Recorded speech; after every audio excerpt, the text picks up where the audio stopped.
सोनम वांगचुक, एक नाम, लेकिन इसके पीछे की कहानियां दो हैं।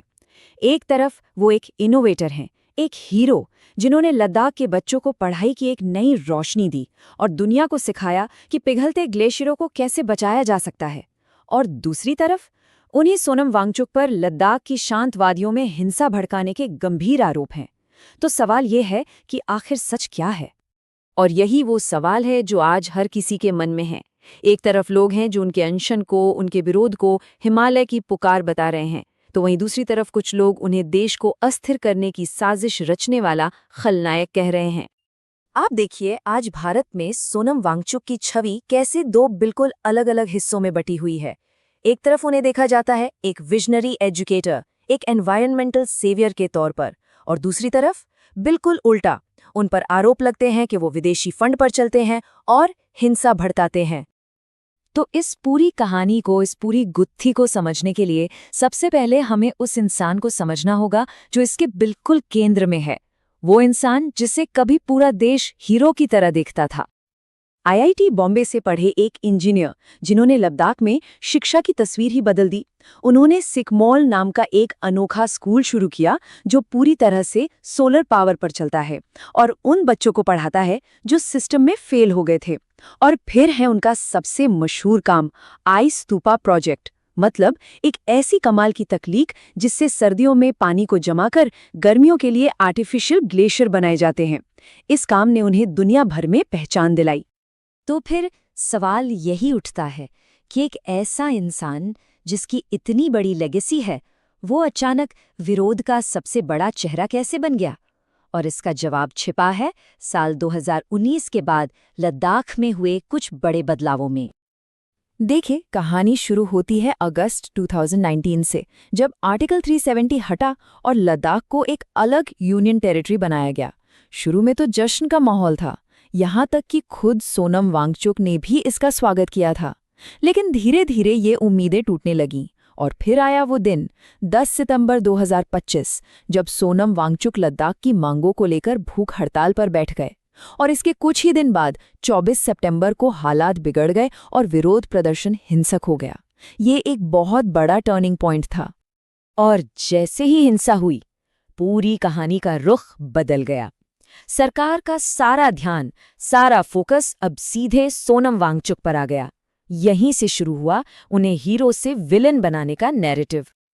देखिए, सरकारी एजेंसियों ने उन पर बहुत गंभीर आरोप लगाए। उन्हें सिर्फ एक प्रदर्शनकारी नहीं बल्कि देश की सुरक्षा के लिए एक खतरा बताया गया। कहा गया कि उन्होंने अपने भाषणों में अरब स्प्रिंग और नेपाल के माओवादी विद्रोह का जिक्र किया, मतलब भड़काऊ बातें कहीं। उनका एक वीडियो भी सामने आया जिसमें वो कथित तौर पर देशद्रोही टिप्पणी कर रहे थे।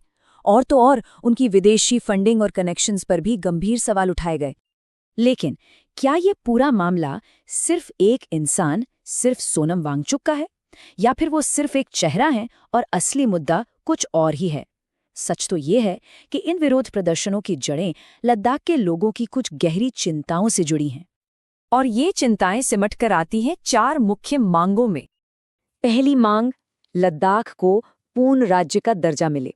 दूसरी, संविधान की 6ठी अनुसूची यानी 6th शेड्यूल में इसे शामिल किया जाए। तीसरी, स्थानीय नौकरियों के लिए एक अलग पब्लिक सर्विस कमीशन यानी पीएससी बने। और चौथी, लोकसभा की 1 सीट की बजाय 2 सीटें हों। और ये सारी मांगे क्यों हैं? क्योंकि लद्दाख की जो 97% आदिवासी आबादी है, उन्हें डर है कि कहीं उनकी जमीन, उनकी नौकरियां और उनकी जो अनोखी संस्कृति है, वो बाहरी प्रभाव में खो ना जाए।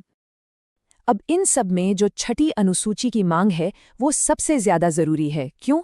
क्योंकि ये एक तरह का संवैधानिक सुरक्षा कवच है। अगर ये लागू हो जाता है तो लद्दाख के लोगों को अपनी जमीन, जंगल और संस्कृति पर पूरा कंट्रोल मिल जाएगा। आसान भाषा में समझे तो इससे स्थानीय नौकरियों में 80 से 90% तक का आरक्षण भी मिल सकता है। और नौकरियों की ये मांग हवा में नहीं है। जरा इन आंकड़ों को देखिए। लद्दाख में बेरोजगारी की दर 26.5% है, जबकि देश का औसत सिर्फ 13.4% है, मतलब लगभग 2 गुनी। यही वजह है कि अलग पीएससी की मांग इतनी जोर शोर से उठाई जा रही है। और यहीं पर आकर पूरा मामला अटक गया है। देखिए, सरकार कह रही है कि हम पीएससी और लोकसभा सीटों जैसी प्रशासनिक मांगों पर बात करने को तैयार हैं, लेकिन प्रदर्शनकारियों का कहना है कि हमारी जो मुख्य मांगे हैं, यानी राज्य का दर्जा और छठी अनुसूची, उस पर कोई समझौता नहीं होगा और सरकार इन्हीं दो मांगों को मानने को तैयार नहीं है। तो आखिर में जो वांगचुक के समर्थक हैं, उनका क्या कहना है?